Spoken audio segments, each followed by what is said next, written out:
So how does narcissism show up in the workspace? Well, one of the sort of issues is that because these are highly motivated, highly driven people, they're often highly successful, and therefore they often get into positions of power, which means that their influence and their impact is much greater than if they were, at a much lower level in an organisation. So what's going on for them? Well, let me start again.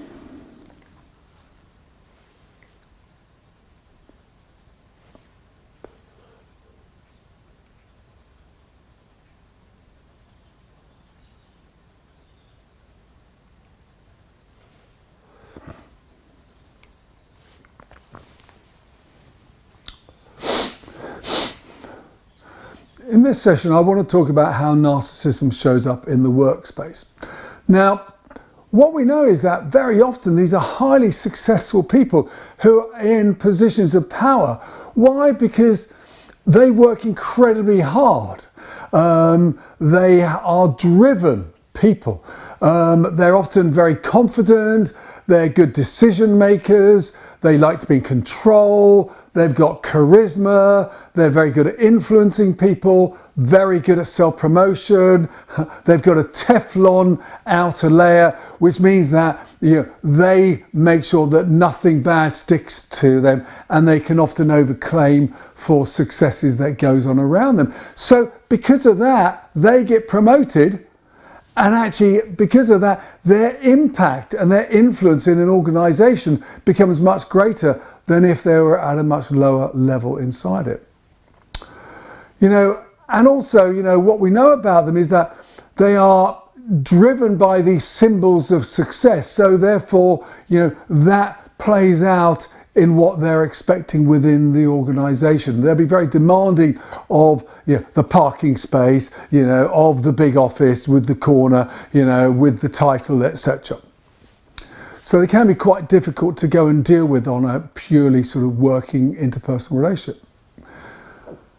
But very often we say that it's the people below who feel what it's like, and much more than the people above, because they're very good at charming to the people above, and it's the people underneath who see the other side of those narcissistic behaviours. So we see an inconsistency with people with these very powerful narcissistic tendencies. So on the one sense, they are massively engaging people. They're captivating, they're inspiring, they're deeply impressive, they're energizing, they're charming. So, you think, wow, this is a really great boss I've got here. But then other times, you get absolutely confused. You don't really know where you stand with them.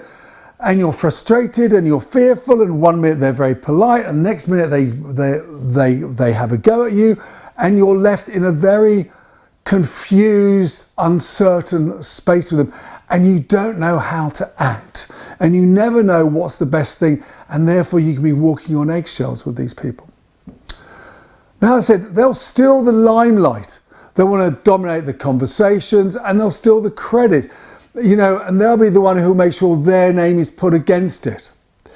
And they're very good at telling great narratives, wonderful inflated stories of battles and their personal successes, and lots of I's go into there. They're not so good on the we's. If they do, it'll be a rather patronising, oh, and my team, of course, and they're not really that interested in you. So in other words, they want to talk about themselves, but when you want to talk about your stuff, they will glaze over and they'll probably change the conversation back to them, unless there's some ulterior motive. They need something out of you, in which case they will feign more interest than they really have.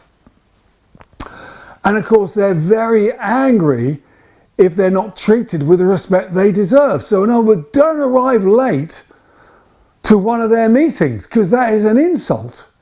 And challenge them publicly is again really damaging, and they will really slam hard into you, even privately or publicly. And there's this sort of lack of sensitivity of other needs. They're very selfish people ultimately, because everything is about serving their needs. And because of that, actually they are very demanding people, and they get their pound of flesh, you know. And